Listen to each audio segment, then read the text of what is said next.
Welcome back to Racing Rundown. On this video, we are going to be doing something that I don't usually do very often here on Racing Rundown, and that is talk about a race or a particular horse going into a race weeks before that race has been drawn. Of course, as you can tell by the title screen, we're talking about Nest, the runner-up from this year's Kentucky Oaks. And the past couple of days, ever since it was mentioned that Nest was a possible for the Belmont Stakes, even before the Preakness, when there was a DRF article that came out saying that Todd Pletcher was considering running her in the Belmont Stakes. And of course, on Sunday after the Preakness, the New York Racing Association released a list of official probable slash possibles for the Belmont Stakes. So I'm actually going to show you what that list is right now. I copied it down onto this Google Doc. Now, the New York Racing Association listed 10 horses in this. I have 11 horses written down here, and I do want to just address this before we get into the actual topic of this video. The New York Racing Association listed 10 horses. The 9 that I have listed here, and the 10th horse on this list, Western River. I put a question mark next to Western River because the next day, our friend Jay Pribman from the Daily Racing Forum wrote an article about the 10 possible horses for the Belmont Stakes, and Western River was not listed on that, but Kuchar was listed.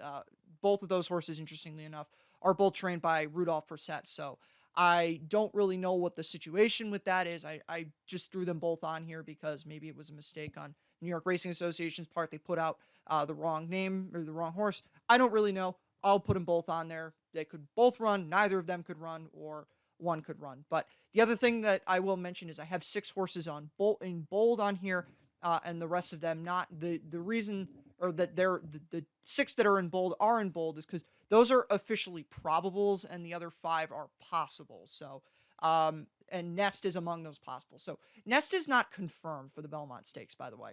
I'm just making this because I purely I don't know whether or not she'll run in the Belmont Stakes. I just want to have an understanding about how to read her going into this, and I'm sure that there's other people out there who are curious.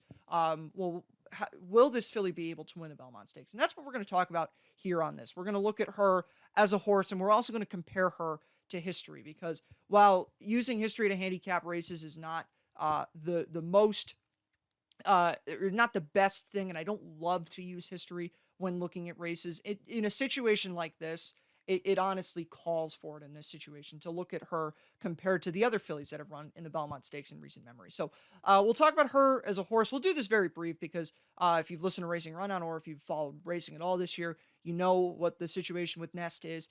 She's a Grade 1 winner. She won the Ashland.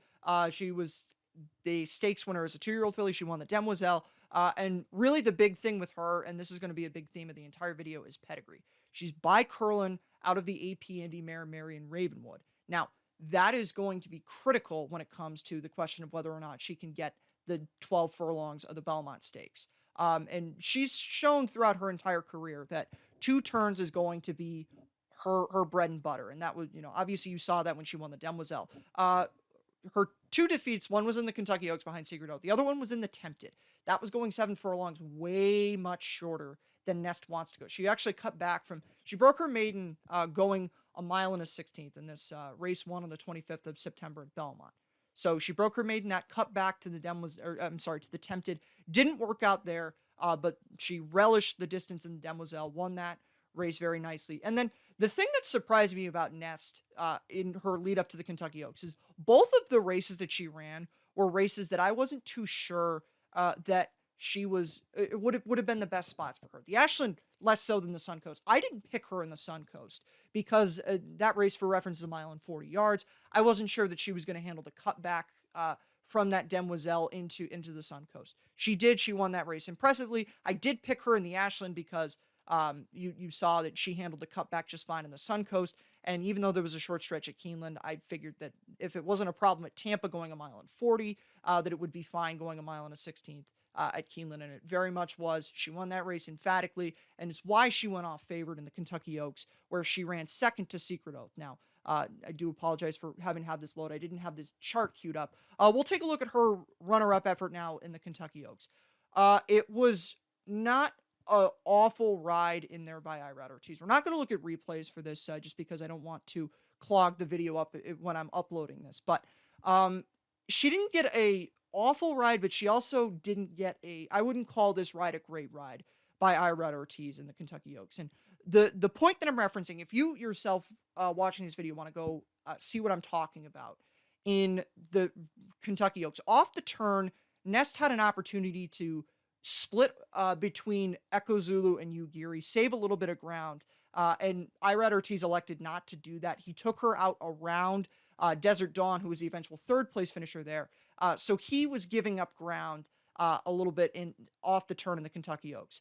I don't think that made a difference. I should clarify that. That did not make a difference in the results of the race. Secret Oath was still the better horse there. The one thing that I think that saving that little bit of ground could have done was made it so that Nest lost by a length as opposed to 2 lengths. But she was the second best horse on the day in the Kentucky Oaks. That was clear.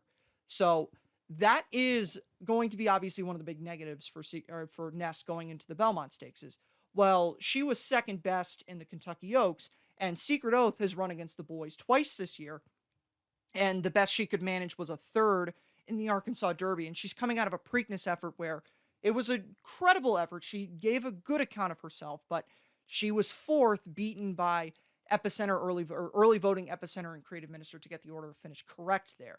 And she ran the same race. Secret Oath ran the same race that she ran in the Arkansas Derby. So on the surface question is, well, if Secret Oath, the best 3-year-old filly, couldn't handle the boys in the Preakness, what makes you think that Nest could get the boys in the Belmont Stakes? And that's a question that I'm asking myself is, okay, it's on the surface, it seems very simple.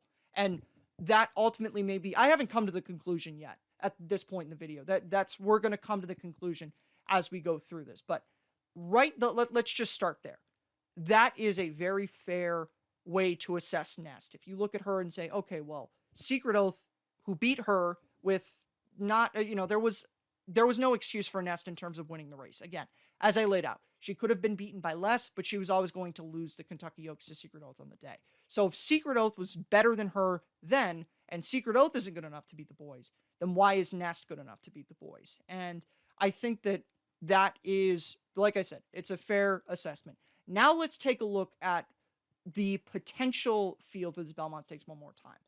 This is going to be the weakest of the 3 Triple Crown races. If this is the list, if we get all 10 and no new horses are added to this list, whether it's 10, 11, or 9, or even 8, this is going to be the weakest of the 3 Triple Crown races. And the leader of this is Mo Donegal, and Mo Donegal is about the only horse on this list that I feel really good for going into the Belmont Stakes. And hold the phone on calling me out on not including We the People in there. I'll reference him a little bit in a minute, but Mo Donegal is the only horse that I actually look at from this group, and I could say, okay, he's a good horse for 12 furlongs, this Belmont distance. Obviously, I think he'll be the favorite. He's going to be the horse that everybody's talking about between now and the Belmont. 5th place finish in the Kentucky Derby, a little bit of trouble off the turn, very wide, and he fits the prototypical formula of Todd Pletcher, beaten in the Kentucky Derby, wins the Belmont formula. So, but outside of Mo Donegal, there's not really a whole lot of horses on this list that I would be afraid of if I'm thinking about it from the perspective of, okay, I'm going to run my 3-year-old filly who is right now the second best 3-year-old filly in her crop, but I'm not really too concerned about too many other horses in here. We the People is coming out of a very impressive win in the Peter Pan, but We the People very much tripped out in there. It was a sloppy track, and I don't think We the People wants to go a mile and a half. I think a mile and a quarter is the best distance for We the People, but I don't think that he's going to get much farther than the 10 furlongs of a mile and a quarter. And really outside of that, you look at, Creative Minister ran a good race in the Preakness, but I don't think that he is optimal for the Belmont Stakes. Rich Strike was very much benefited by circumstances in the Kentucky Derby. I think I took a little bit of a more positive view of Rich Strike than a lot of other people did after the Kentucky Derby, in terms of saying, I think he certainly had talent to be able to run as well as he did in the Kentucky Derby, but I think it took all the circumstances to put him in front there. And, you may disagree with me on how to view We the People, but I think that we can all agree that the pace is not going to melt down the way it did in the Kentucky Derby. So Rich Strike is still an enigma. And outside of, the Creative Minister, Mo Donegal, Rich Strike, and We the People, all the rest of these are just prototypical plotters. And from that perspective, okay, Nest could be the third, potentially fourth best horse in this race, and she'll. I'll get to the trip that she'll sit in a few minutes, but she is going to be in a relatively good position just based on the way she runs races. Now I want to get to the history aspect of this. So we go back to, excuse me, wrong horse. We go back to Nest, and there have been 6 fillies in what I call modern times, and I should say this is subjective for me, but I tend to, the way I view the history of horse racing is anything 1970 onwards is what I consider modern racing history. So there have been 6 fillies that have run in the Belmont Stakes since not since 1970, but in what I would call modern times. And that starts with Genuine Risk, the 1980 Kentucky Derby winner, Winning Colors, the 1988 Kentucky Derby winner. So the 2 Derby winning fillies. Then My Flag, who was the 1995 Breeders' Cup Juvenile Fillies winner, followed up by Silver Bullet Day in 1999. And I should reference 1996 was the year My Flag contested the Belmont. The one filly to win the Belmont, obviously Rags to Riches in 2007, and the most recent filly to run in it, Unlimited Budget, also the last 2 trained by Todd Pletcher. In the 21st century, only one person has run fillies in the Belmont Stakes, and that has been Todd Pletcher. So the runnings for the finishes for the fillies in the Belmont Stakes have been 3 have hit the board, 3 have not hit the board. Genuine Risk was second, Winning Colors was sixth, My Flag was third, Silver Bullet Day was seventh. Obviously, Rags to Riches was the winner, and Unlimited Budget was sixth off the board in her Belmont Stakes. So, what is the formula for the fillies that have run well in the Belmont Stakes? And it's absolutely been their ability to get the distance. Genuine Risk, obviously won the Kentucky Derby, so you know that she could get a mile and a quarter. And you just look at that pedigree. Exclusive Native, out of a Gallant Man mare, she absolutely would have been able to get that kind of a distance. So she could get it. Winning Colors, I'm not going to say, well, Winning Colors obviously didn't get the distance of the Belmont Stakes. And this is kind of half looking at their pedigree and half looking at why they lost their Belmont Stakes. If you remember back to post-Kentucky Derby for Winning Colors, she was rabbited very heavily by 49er in the Preakness, and that's why she ran third in there, beaten by 49er in Brian's time.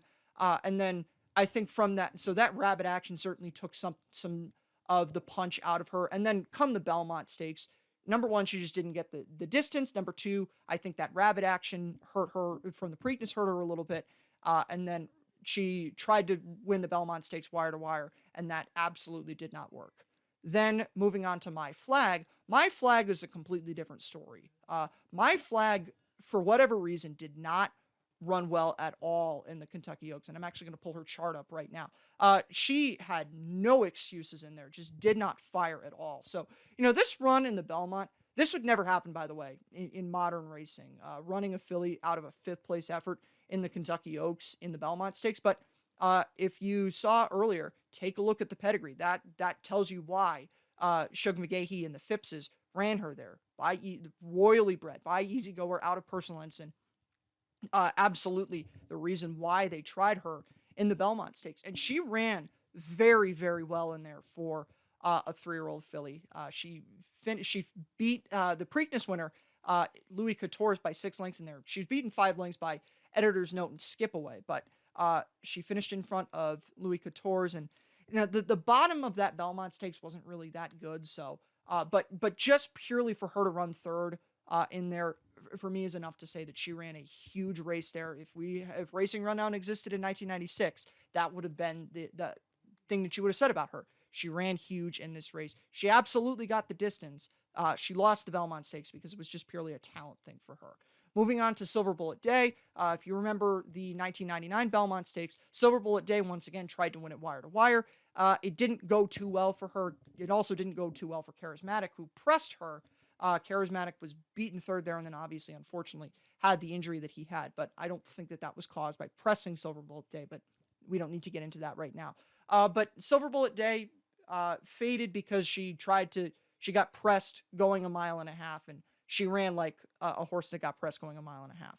Now we get to Rags to Riches. Rags to Riches is what makes this Belmont Stake, the potential of Nest running in the Belmont Stakes, very difficult to read, because she's the only filly in modern times that has won the Belmont Stakes. And really, you look at Rags to Riches. Unfortunately, she left a lot on the table. She had one start after the Belmont Stakes, and now I'm convinced she was never the same after that. But I have always been of the belief that a filly has to be exceptional to be able to beat the boys in general.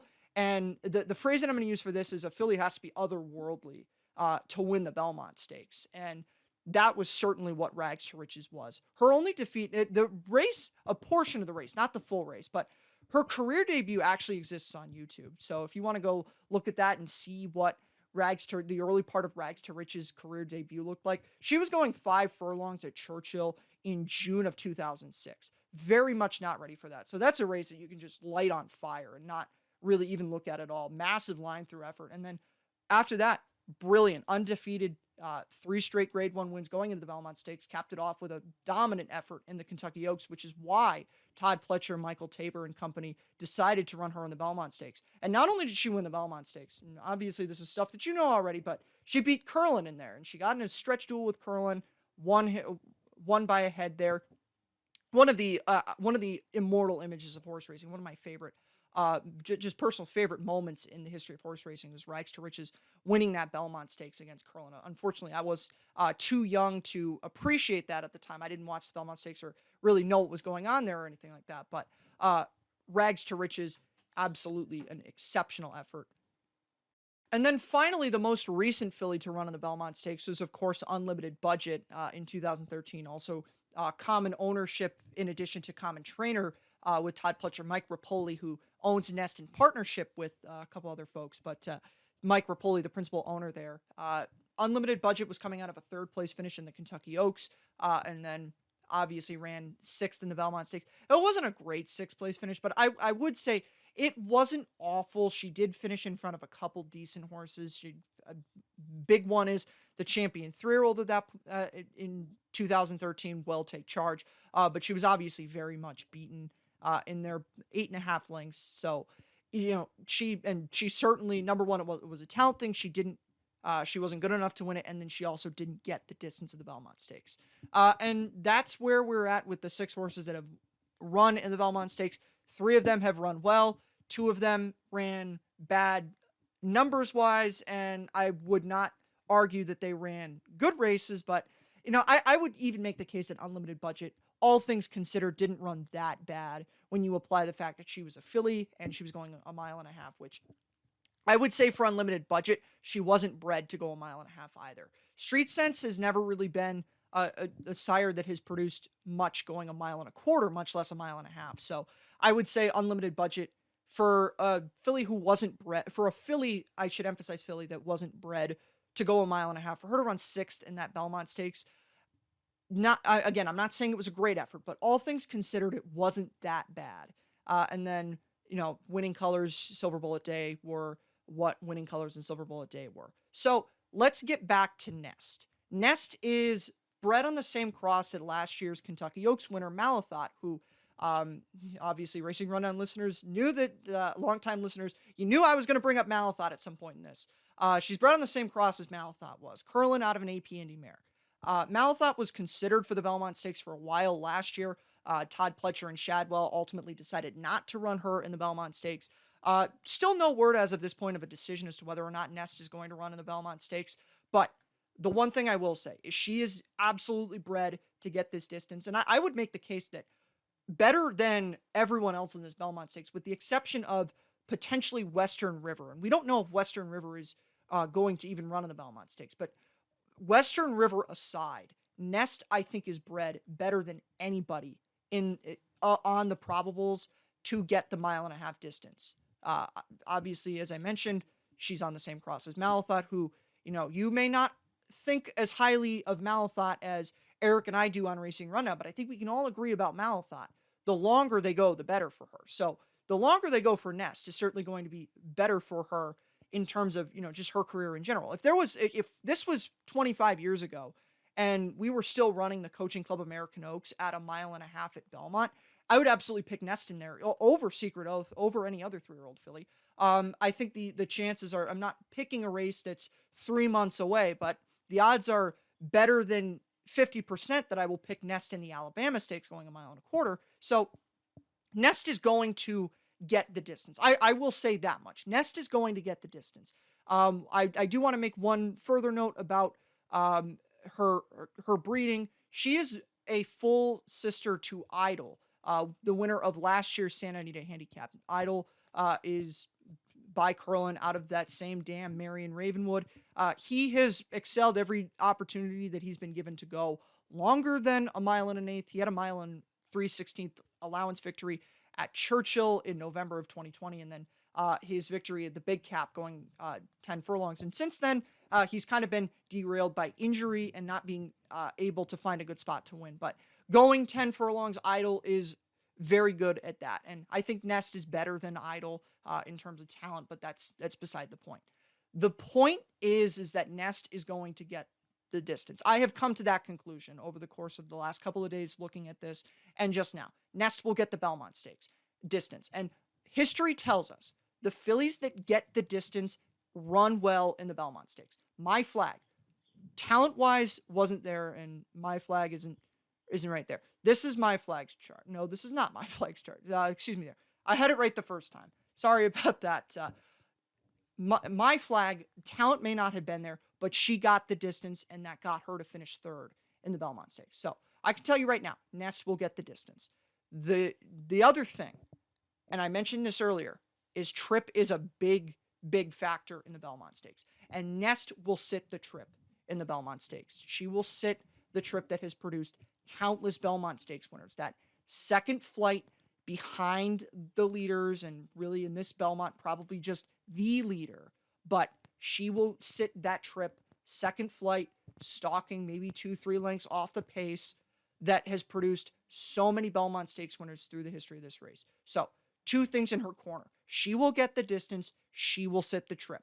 The criticism against her, and the reason that, or the two things of why I think a lot of people will try to beat her in the Belmont Stakes, is if she runs, number one, she's going to take a hell of a lot of money in this because of, the story factor. Secret Oath, I think she went off as the second choice in the Preakness.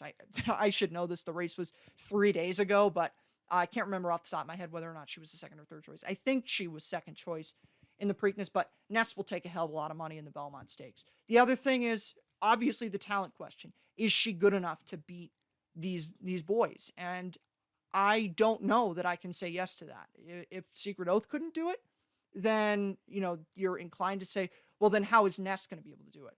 I will say she is running against weaker than Secret Oath ran in the Preakness, but how much weaker? I like Mo Donegal a lot. You may not like Mo Donegal as much as I like Mo Donegal, but I think that, something has to be said for Mo Donegal beating early voting in the Wood Memorial. So the thing ultimately boils down to with Nest is a talent thing.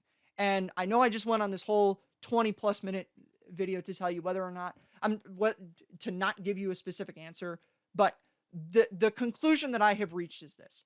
Nest will get the distance. She will sit the trip. It is purely going to be a question of if she is good enough to beat the boys. I would love to see her run in the Belmont Stakes because it would make the story of it would be awesome. I would personally love to see another 3-year-old filly win the Belmont Stakes. And really, honestly, if I'm being completely honest with you, this is kind of a snooze fest of a Belmont Stakes if she were to not run in it. So it would certainly make a race that doesn't look very good right now at the moment more interesting. But that's the conclusion that I've reached.